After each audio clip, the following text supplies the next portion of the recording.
Hello, this is SME TV. I'm your host, Angela Vithulkas, and welcome to our Friend or Foe segment, where we find out who has been a friend of SMEs and perhaps who has not. This week, it's the ATO versus Jobkeeper versus the Fair Work Commission. Did it have to go like this? Please remember to subscribe to our YouTube channel to support us and all SMEs, and you can share, like, and comment. Joining me today for Friend or Foe is Matthew Addison, Executive Chairman and Director of the Institute of Certified Bookkeepers. Welcome, Matthew. Greetings, Angela. Thanks for the privilege. Not at all. Let's see how this goes, Matthew. And Alexi Boyd, radio host, Small Business Matters. Welcome, Alexi. Good morning, Angela. How are you? I'm very well, thank you. Now, Alexi, you're no stranger to media and radio and shows and dealing with small businesses overall. You've had your own radio show now for some years. Is small business facing a unique situation in the way that they are trying to deal with it, or are we just having a series of small tantrums? Look, I think that small business is scrambling to try and get their head around a multitude of parts of legislation that are brand new to them, changes to legislation suddenly come into place with no consultation or understanding or anyone having any input. And then also in their own business enterprise and their employees, where they stand, what their budget looks like, forecasting. There's a whole lot of stuff that's landed in the laps of small business all of a sudden. But I'd like to say that in the strength of small business, we can pivot, we can make decisions quickly.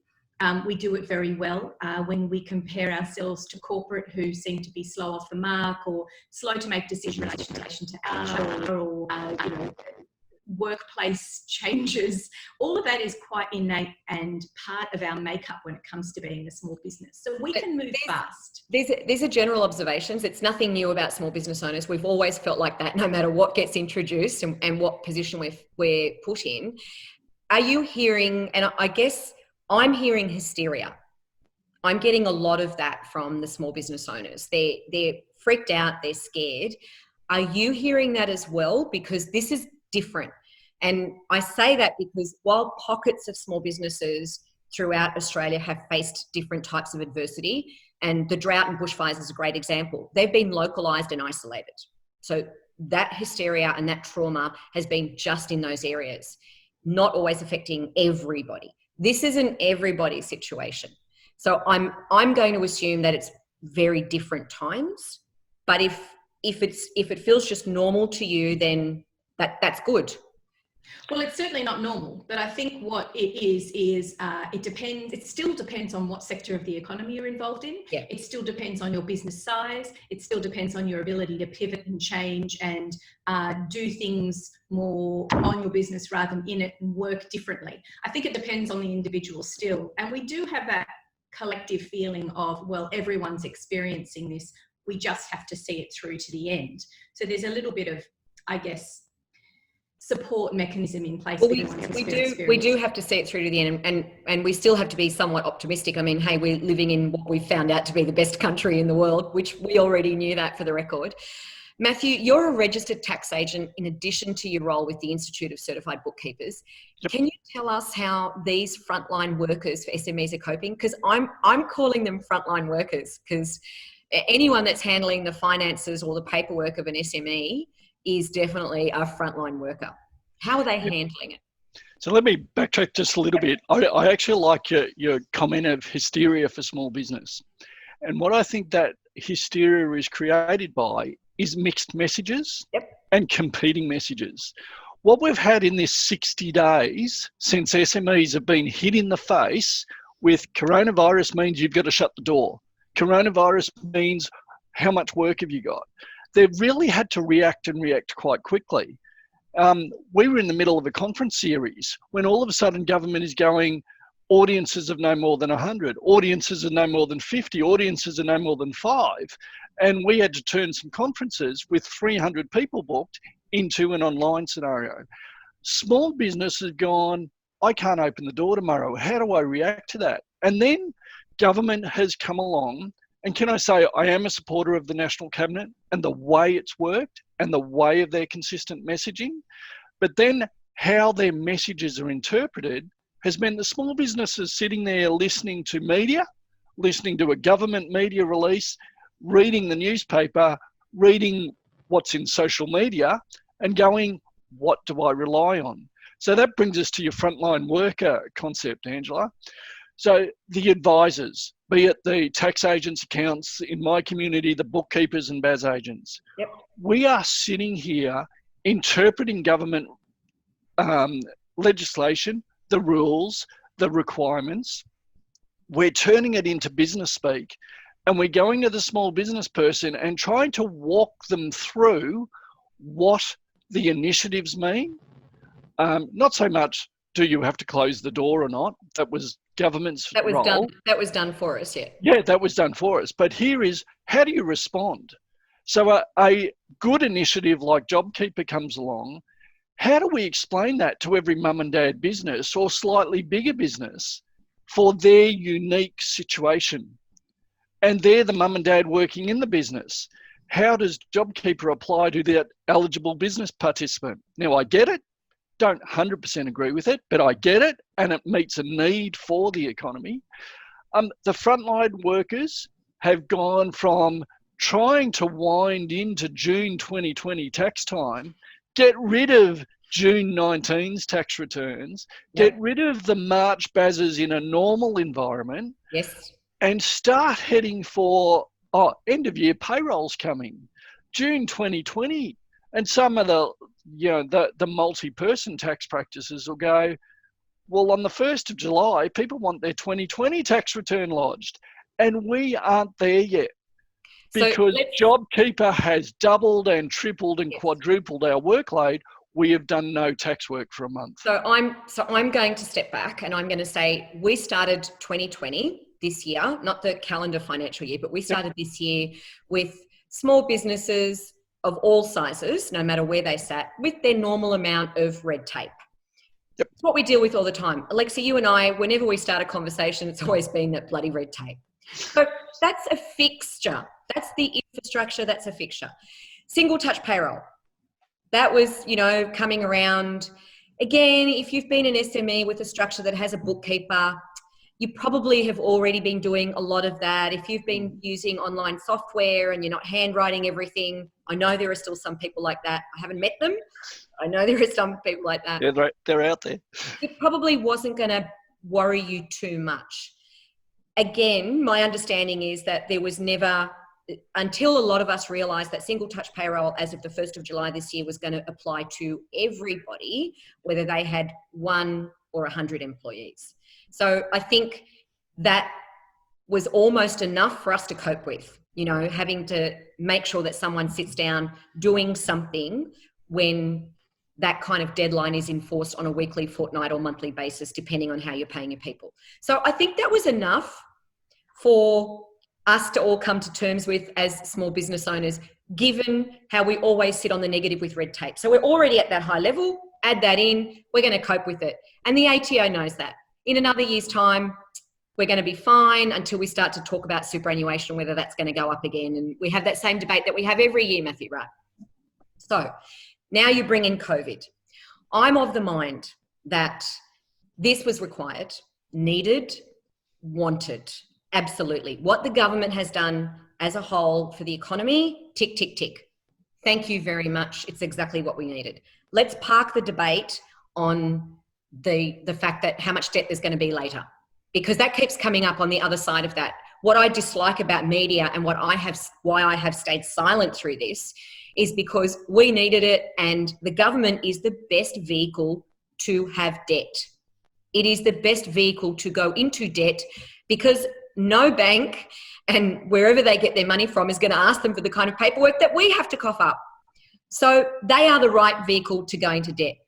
But Alexi, off the back of that, what we've had is then bureaucrats stepping in and adding those layers of criteria without consulting the people who are actually going to interpret, advise, and have to make sure we press all the buttons and put in all the paperwork to meet all that criteria, which, Matthew, and both of you here, did seem to change and is still changing on what might work and what might not work. So we needed to move fast. Government can't do that.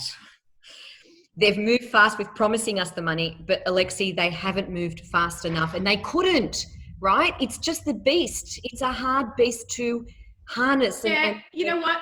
Angela, I don't buy that, because I think there's so times when you just take all decision makers in a room, close the door, and say, you can come out and made a decision collectively.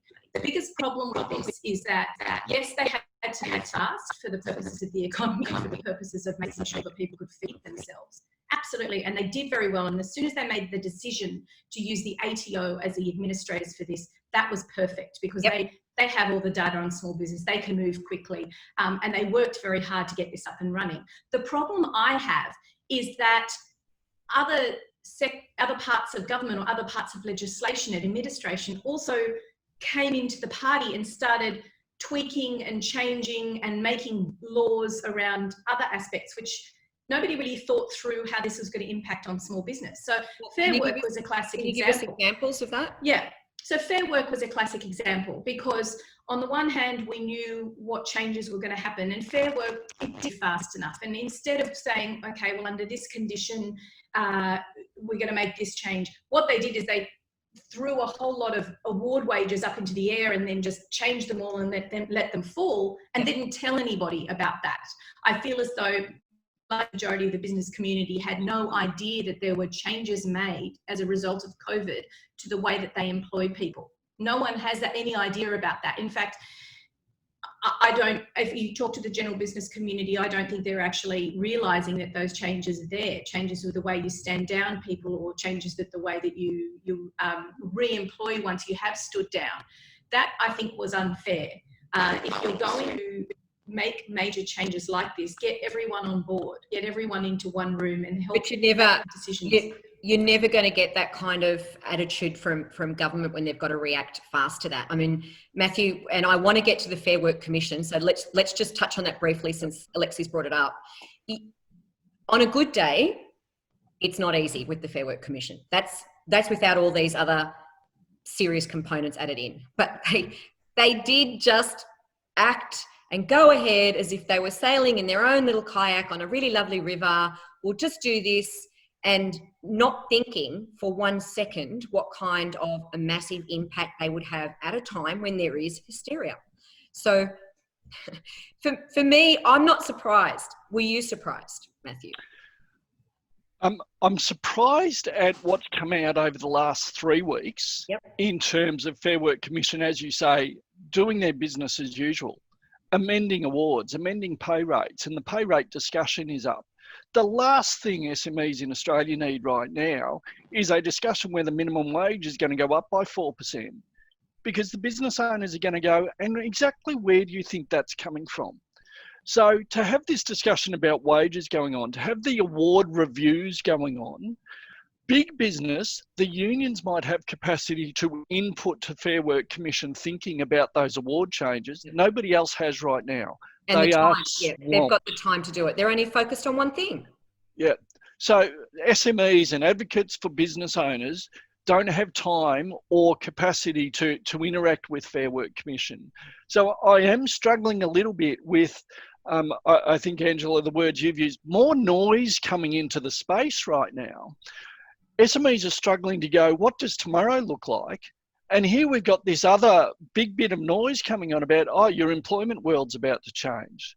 So that's this new set of stuff that's come out in the 3 weeks. I'm a little bit more generous, Angela and Alexi, about the Fair Work changes that are part of the Jobkeeper legislation. Right. I thought it was a good mechanism of government to go, you know what, for the next 6 weeks, we've got to do everything to keep employers and employees talking, even if that means shaking up some of the fundamentals a little bit. And if everybody, and I'll make this comment, Angela, and don't smirk too much, if everybody's acting with integrity and good intentions, yeah, absolutely, that 6 months worth of Jobkeeper Fair Work temporary provisions should be for the benefit of employers and employees. All right, well, give us an example of what some of those good things are. So some of the ability to say, for an employer to say to employer, look, we would like you to stay engaged with us, but we're going to have to change your hours a little bit, and we're going to change your job description. We're going to give you things to do. Now, without a COVID and the Jobkeeper provisions in place, we couldn't do that.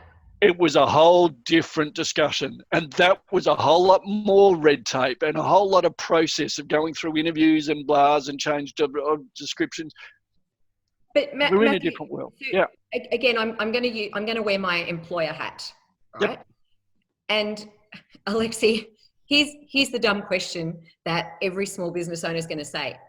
Why should anybody be telling me what kind of work I'm getting my staff to do right now, when the only reason that they are going to be able to have a job is if I can pull off a miracle?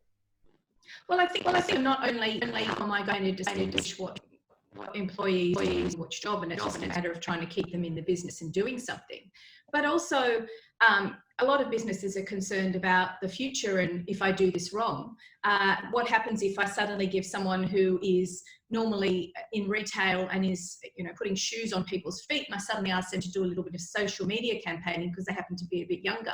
Do I then need to think about what award they're actually on and switching and changing those? And I think the concern is, like Matthew said, we're just trying to live in the now, and we're trying to do things right, as we exist, and trying to keep our employees connected with the business. We're not thinking about 6 or 12 months' time. And small business is very fearful of their work and very concerned about what the repercussions are. So I think that needs to be part of the conversation as well. I know that the Jobkeeper and the ATO has made it part of their conversation. If you manipulate the system, we will be aware of it. We will use data matching to come after you, which is a good thing. But what is the repercussions of doing the wrong thing with Fair Work? And it's so much more complex. What does that even look like in 6 or 12 or 2 years' time? And I'll tell you why we're all scared. 2 words: wage theft. Because you're talking about some of the biggest employers in one of the biggest industries that employs lots of people, hospitality, for instance, suddenly being hit with massive wage theft cases, not because necessarily that they were underpaying, obviously they were, but around things that they had no idea that applied in that area. So, I'm going to say anyone that rips off their staff deserves to get caught. But when there's unintentional moments, and that clearly happens in big organisations, how can it not happen in a smaller one? But 100%, Angela, the complexity of paying people. We have a system here. It's scary, Matthew.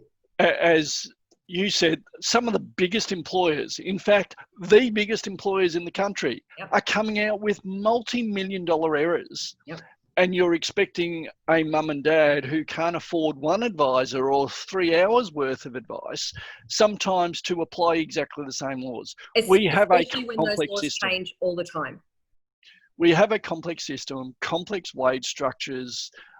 It's really tough to employ somebody. This would be a great thing to come out of all of this, is that we actually have an opportunity to sit down and examine not the complexity or the how-to or why it's even in place, but what impact does this have on the typical small business owner? Simply just take one case of a carpenter who's employing his first member of staff, and then ask the people who are the decision makers to actually go through the process of trying to figure that out and put that in the media. Get the media to highlight how difficult it is to calculate out long-term strategizing, growth, business planning, and then wrap that up in all the Fair Work conditions and legislation. And then ask someone to do that for the first time, just like every small business owner does. And let's see that get into the media instead of, a scenario where people are doing the wrong thing. Whether or not it's wage theft will come out later on, but the initial trigger is, well, they've underpaid their staff, it's theft, they're clearly doing the wrong thing, let's take someone with a big name down in the media. Because that wins media points. They don't look behind the layers of how you got there, and you can't do enough of a media junket to explain yourself.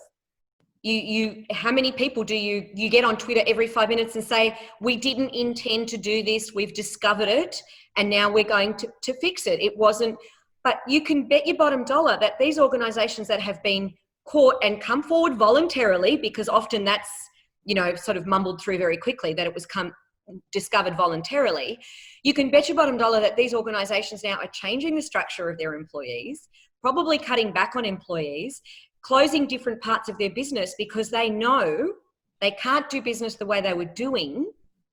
And now this relationship between employer and employees, at the same time, Matthew, when they're all telling us to be a team and work together, you can't. You are very adversarial now. Yeah, look, Angela, absolutely. The adversarial relationship between some employers and employees has been heightened.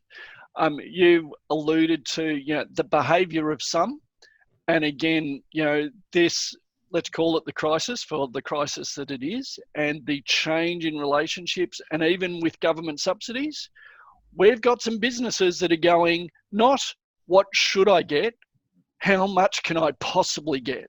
How can I fill in a form to get more money than I probably should be entitled to?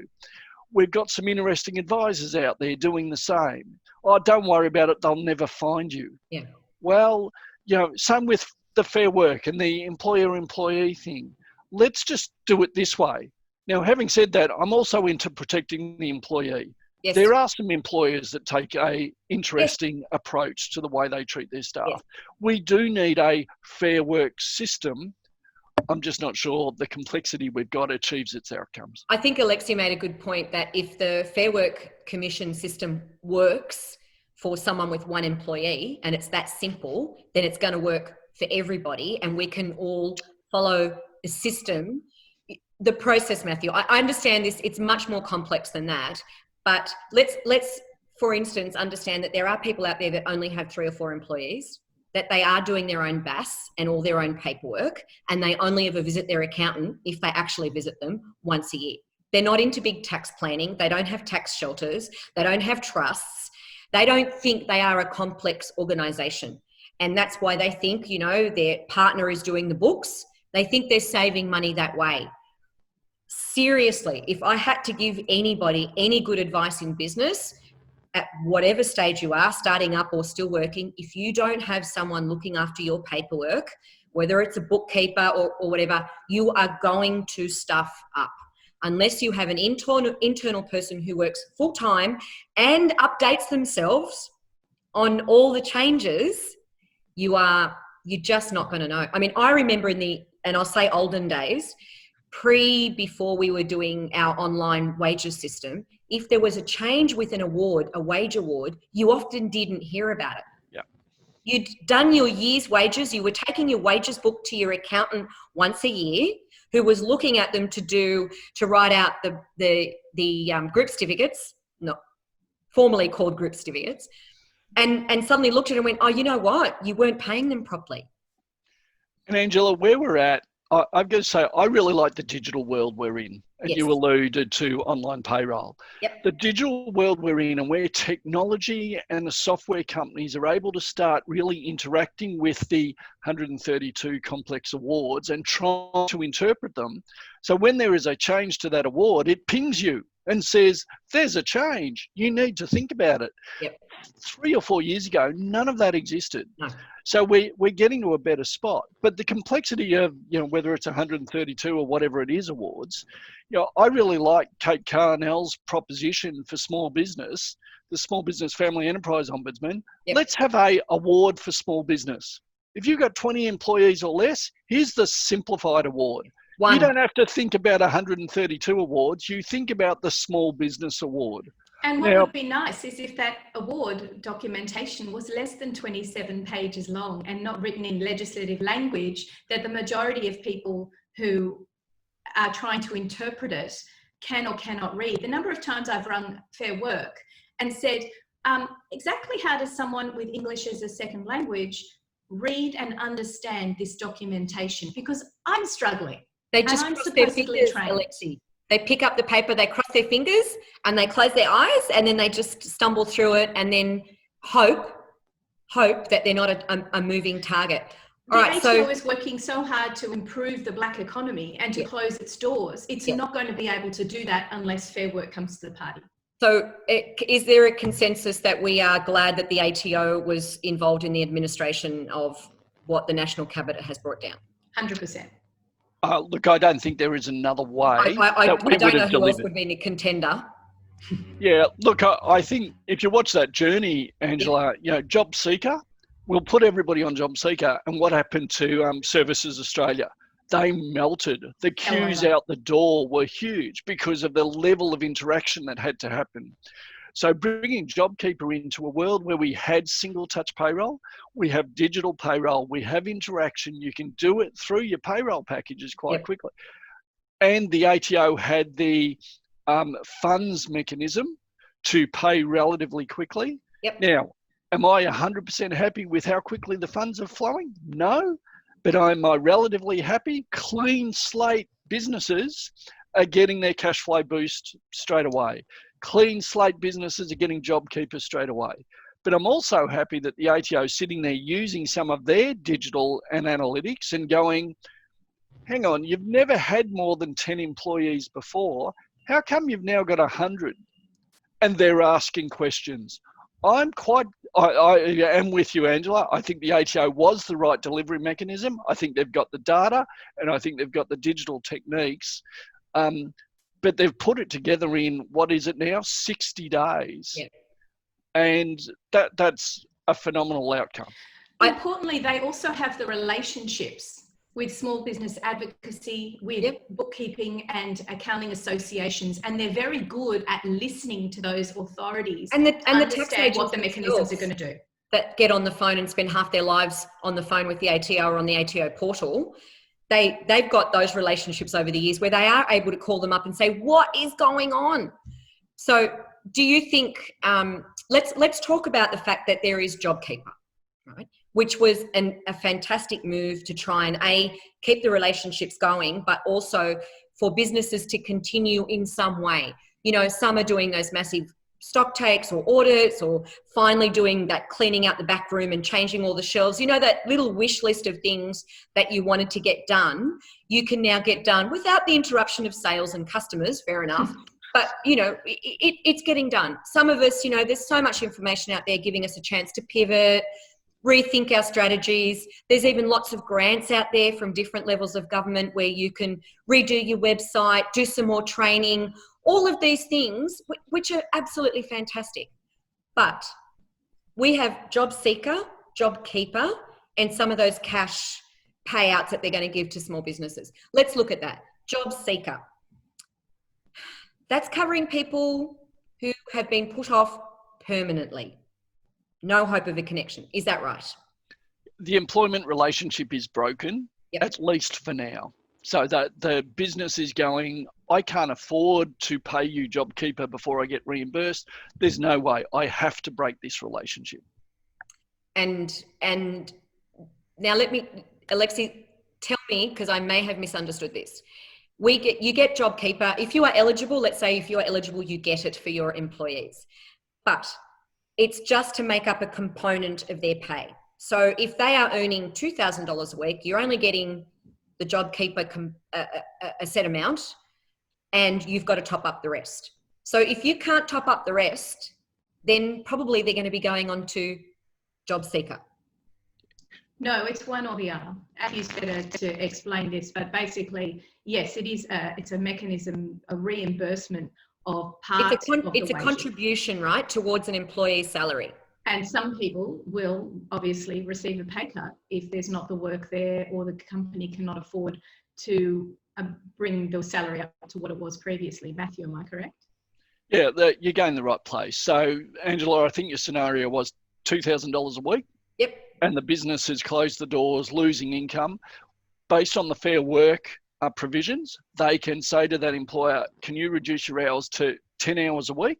Right. We'll pay you $1,500 a fortnight, because the Jobkeeper subsidy is $1,500 a fortnight. Right. The employer pays them $1,500 a fortnight. They get less work, same pay rate.